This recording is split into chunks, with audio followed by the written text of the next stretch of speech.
Hey everybody, Natalie Cutler Welsh here, the go-to girl. Today I'm on Blab and I'm talking to the lovely Carleen Campbell. We are talking about 3 tips for running a business as a couple. So very excited to tackle this topic. And Carleen, I know you're an expert because you coach couples, do business coaching with couples. So before we kick into the tips, can you tell us a little bit about who you are and how you help people? Absolutely. So who am I? So I've been an HR professional for 16 plus years. HR is a passion because I love working with people, love helping them, I love seeing them succeed. And I met my husband through work, as you do. And we now work together. And with his sales and marketing expertise and my HR background, we spend a lot of time helping couples, work together on a personal and professional basis, but also to help build their business. So we run Forever NZ as well as Navigate HR, and we've got a few other little things on the side that keep us busy as well. Excellente. Okay, great. So there'll be people listening that either are running a business currently with their partner, so this is as a couple in the same relationship, or they are thinking of going into business as a couple, which I love because you can help them on both levels. So let's start talking first of all about what if people currently are already running a business as a couple. What is one of the tips you've got to make sure that their business and their marriage is thriving? Yeah, and it's about probably splitting it into two. So because it's what happens, and we call it blurred lines. Mhm. So what happens, especially if they're already running an existing business and they've been running a business for a while, often the blurred lines occur without you really realizing. So sooner or later, we're talking business nonstop, and there is no separate us time, separate family time, or Yeah. business time. And then what happens is we start to get really exhausted because all we're talking about is business, and we're talking round circles and not really getting anywhere. And then personally, we start getting dissatisfied because we're not really working on us either. So really working on those, we call blurred lines. So having some really clear boundaries, and some of them are really simple. It's like no business talk in the bedroom. There's other business to be done in the bedroom. No business talk on a Sunday. Sunday's family time, whether it's just you and your partner or you've got kids or family or friends or animals, whatever you want to do. That's a family day. So no business chat on a Sunday. And definitely no business chat either when it comes to family events. And I work with companies that it's mum, dad, aunties, uncles, everybody's working together. So it's really hard. But you've got to be really, you've got to really persevere and sort of say, no, we're here to celebrate a birthday or whatever it is, and there is no business talk today. So really it's sort of having some really clear boundaries around we're at work, we're talking business, and we're at home, and after a certain time of night, that's it, we're not talking business anymore. We're going to talk about our holiday or whatever we want to do in the weekend, or, you know, how we're feeling or something else. So your blurred lines, definitely try and do whatever you can to clear those blurred lines. It is tricky. It's tricky, especially when you're A, passionate about your business, and B, because most people know that have a small business, there's no finish line, right? There's always a to-do list and things that need to be decisions that need to be made and things that need to get done. So you really, as a couple, need to be disciplined to and really draw that, like you said, that line in the sand, so that when you're not working, you are spending time with each other as a couple, not a business partner. Quality time. Yes, very, very important. Yeah. Okay, awesome. So, yeah, I mean, on that note, one of the things I often talk about, people will have heard me talk about the 4 Bs, which is one of them is boundaries. So I love that you overlap that. I talk about boundaries, buffer, batching, and B time. Yeah. So I think I'll take the B time really. I guess as a couple, I think for me, it's really important to I would imagine, I've never been in business, but my husband sometimes helped me a little bit with some go-to girl stuff. I've never been in business with a romantic partner, but I imagine my tip will be to make sure you have some time together. So I would say scheduling like a day date where you are actually away from your computer and away from your like phone, actually put the phone down, have an actual conversation. And even if you are talking business, I would just get away from your usual business environment. So even if it's a business lunch once a fortnight as a couple, Yeah. I would recommend that. So this is different from total no business. This is still within the business, Yeah. but it's time when you're away from your work environment and you're actually sitting down. Ideally, it's kind of a date meets business, It is. and plan forward planning. It's really time to work on the business, not in the business. Absolutely, and that's something that Rory and I do, husband and I do. We'll shoot up to Turinga Village, and it's one of our favourite cafes, Hardware Cafe, and we will just sit there, we'll have coffee, we'll have something to eat, and we'll talk about everything, what we're doing on the weekend, what how Sophie's doing at school, parents, everything, and then it's like, oh, we'll do a little bit of planning, but it's just nice, it's relaxed, it's outside of the house, it's away from our office, and yeah, and it's nice, but it's again, it's a little bit more refreshing. You find you start talking and thinking about lots of other things as well. So yeah, it's nice.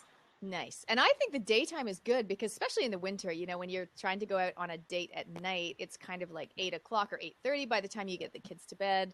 And then you got to, you know, get the babysitter during the day. If you've got all the kids at school, like we do now, it's actually doable. And so that's one of the things I said to my husband this morning. I said, we should commit to having like a fortnightly date where we can talk business, but we're just not, you know, coming and going. We're actually together in the same room and not on our phones. Absolutely. Absolutely. It's a bit sad in today's age, but it's so true. Excellent. Okay, what other tip have you got? So my other tip is be present. So what I think of, you know, what we've sort of noticed in a lot of clients that I've worked with is that we just end up just doing and we become a machine. But we're really not present with each other or with the business, and maybe we've lost a little bit of that passion or a little bit of that drive, depending on how long you've been running that business. So it's being present in the day, it's finding that, you know, reminding yourself of the passion of why you got into that business.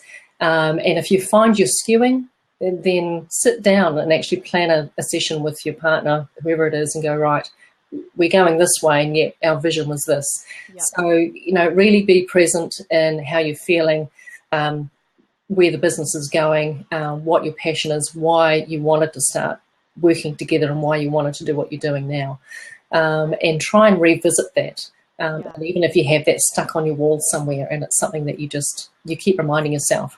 Because again, our personal lives are really busy and we end up just getting sucked into, let's just get things going, and we're a bit of a machine, and we lose ourselves. So I think really important to be present today, present on what our goals are today. Why did we start this business? Are we being true to ourselves, true to our passions? Because essentially that's why we work for ourselves.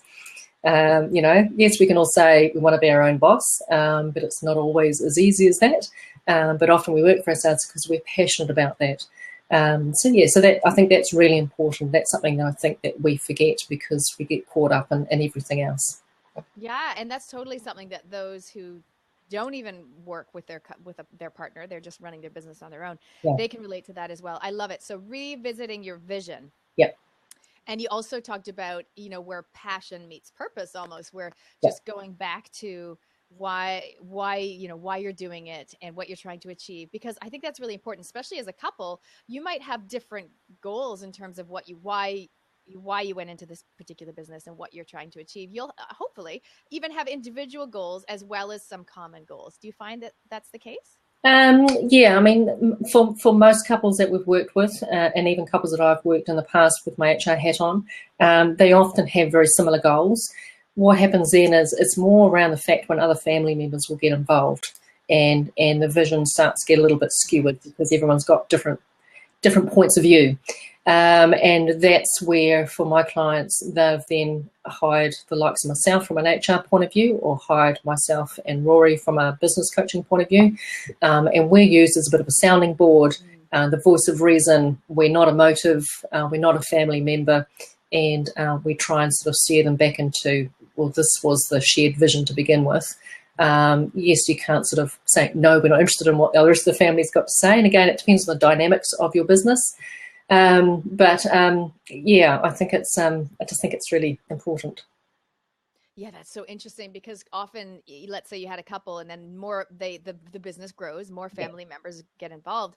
And that's where it gets tricky, because then personality types, I imagine those that are more dominant will tend to drive decisions, whereas not necessarily the right decisions. So that's why having someone who's like neutral, like yourself, to pose questions and reflect back to them and remind them, I guess, what they're trying to achieve, and maybe keep them in their area of strength. So I guess that's going to be my tip, is really, as a couple, being aware of your individual strength, you know, your individual area of genius or talent, and making sure that you are in your zone, like, rather than one of you trying to do tasks that don't fill your cup, they don't fill you with joy, and you're just not good at doing them anyway. So making sure you stay in your area of genius. Yes, absolutely. Absolutely. And don't try and be everything. Yeah. Yeah. One other little tip that I've got for people, and this is something that I do with my clients as well, and you'll know this, is celebrations in 1 to 5s. This is something that Matt and I, my husband and I, used to do even before we had kids. We weren't even in business, but at the end of every week on a Friday, we would walk the dogs and we would do our celebrations in 1 to 5. So we would say, okay, well, what have you got to celebrate that happened this week, whether it be at work or personal life? And we would share that. And how are you going on a scale of 1 to 5? Not only that, we would actually break it down. So we would say, how are you going on a scale of 1 to 5? Us as a couple, like, we would do us as a couple, admin, like just logistics and admin. How are we going? Oh, we're a 3. We forgot to set up that new bank account we talked about or whatever. And then how are we going as a couple relationship wise on a scale of 1 to 5, right? 1 being crappy and 5 being amazing. And this was really interesting. So we would do 1 to 5s for our job, like, how is work going on a 1 to 5? How is life in general, like, how's our personal life on a 1 to 5? How is our relationship administration? And how is our relationship, you know, our marriage relationship, you know, the strength of it. So we kind of do 4 different numbers, which is really interesting. And I imagine that's a tool that other business owners could use. They might not have to do 4, but maybe they might have a few different categories, and they might say, oh, well, you know, in terms of our relationship, I think that we are a 4 right now, but in terms of business, I'm probably a 2, because I'm really frustrated about this particular client, or I'm really frustrated about this event that I'm running, and blah, blah, blah.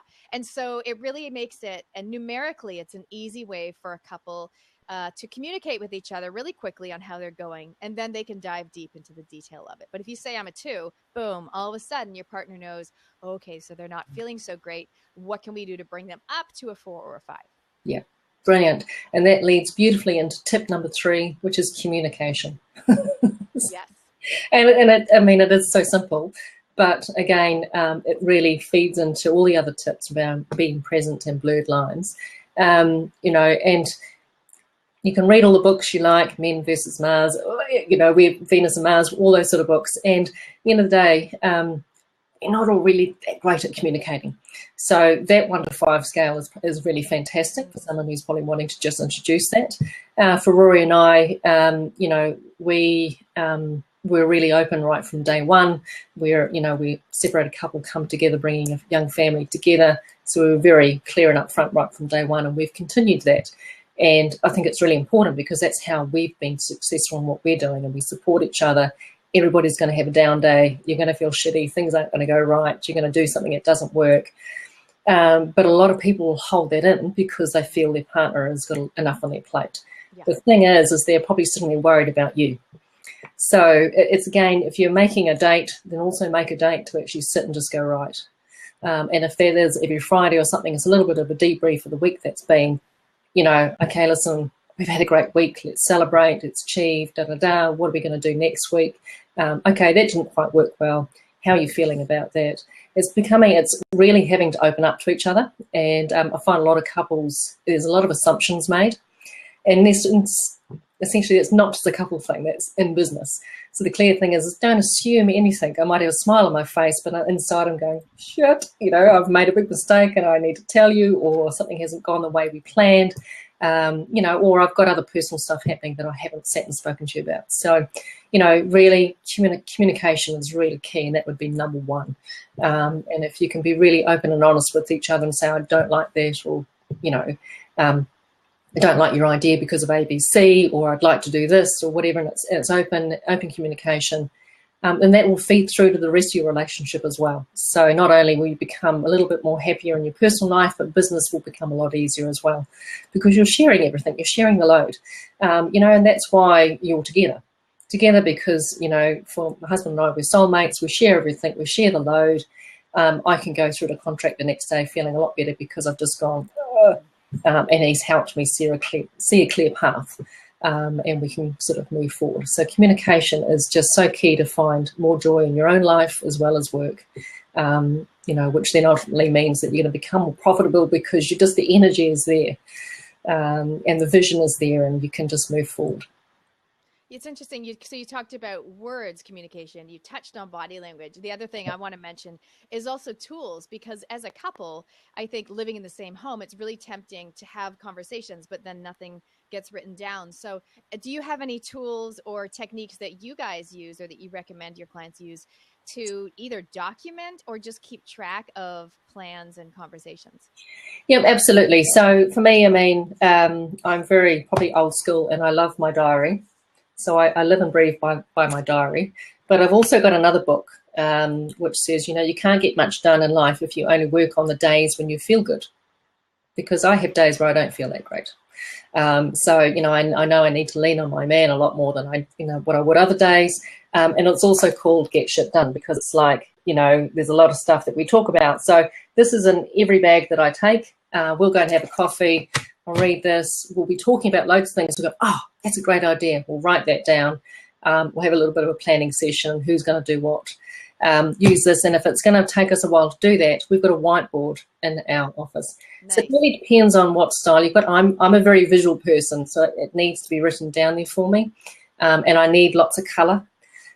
So for me, I might have sticky notes or anything. My whiteboard's a bit of a mess over there. Hence the reason why you're not looking at it. So I use a lot of mind maps and stuff, and I'll say to Rory, I got up, really early and I've just dumped something on the whiteboard. I said, don't look at it because you won't understand it. So it's like, but it's there, and then we can talk through it and actually develop an idea. So yeah, that's so interesting. My husband is really into the spreadsheet, whereas I'm more into the wall planner and the mind map. So I think whatever works for you as an individual, and then as a couple, you need to come together and see what works for you as well. I know one tool that I've mentioned to you earlier that I think you're enjoying is Trello, right? Yes. Yep. So for our couples, we definitely use Trello, because we essentially become your little project managers as well. So essentially once you sort of get going, we then, each of us, depending on how many of us there are, we'd each have a little task to do sort of by the end of the next sort of coaching session. So Trello is just a fantastic opportunity to go, right, you need to do this, or we'll share some resources. That's between us. Rory and I've got 50 plus years of experience between us, so we've got a whole array of templates and all sorts. So it's a great way to share things with each other, and make sure everybody's on track. So that's for the coaching side. I definitely use an online tool. For Rory and I love my handwritten stuff on my whiteboard. So good. So good. I think also as a couple, it's a great idea to do what other businesses do, which is a couple times a year, I'd recommend going away for a business retreat. So that is separate from a holiday with the kids. This is something and it's also separate from a couple's weekend away. This is where it's you guys and you're doing business, but you're doing business, like we talked about, away from the office, and maybe ideally like a 2-day weekend where you're going away. And it's a retreat where you're really getting to step back and look at the business and revisit some of the stuff that we've talked about today, which is like the blurred lines and the revisiting your vision and looking at your purpose and your passion and all that stuff as well. So a business retreat is something I would recommend. Absolutely. I agree.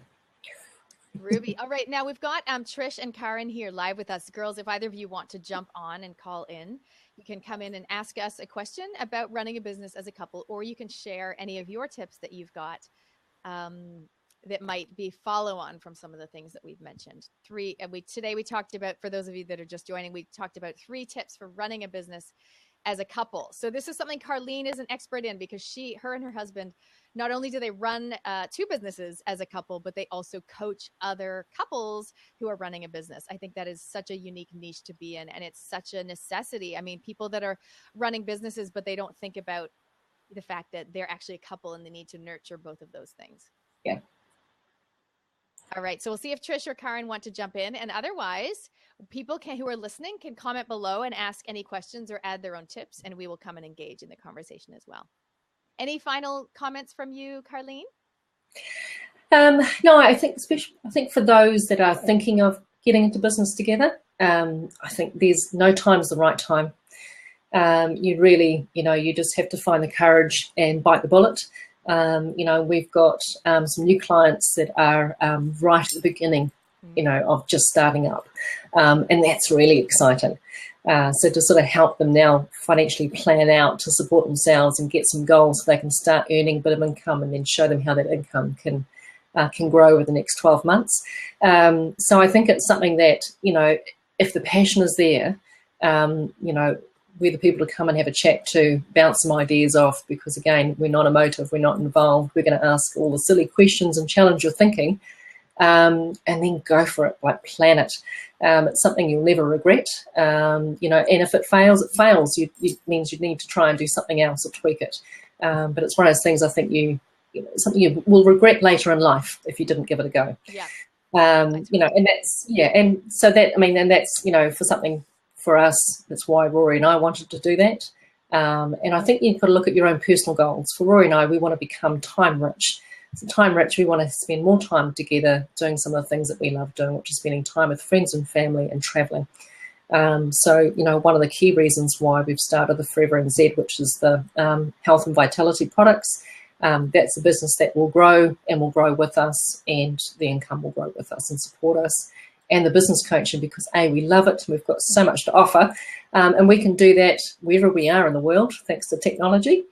And it's something that, again, will see us meet some of our own personal goals as well. So I think, if you're thinking about it, go back to what your personal passions and your personal goals are in life, and go for it.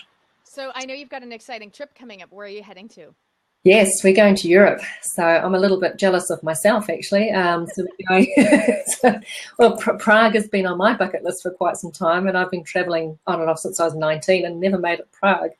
So we're spending some time in Prague, and we're spending some time around the Amalfi Coast, and seeing some family in Dubai as well. So so I'm excited. I'm looking forward to a break, and looking forward to some sunny weather. Yeah, sounds good. So if people want to get in touch with you anyway and find out a little bit either about the Forever NZ or the couples coaching, where can they find you? So they can find us on our website, and it's under Campbell Consultancy, which is our parent company.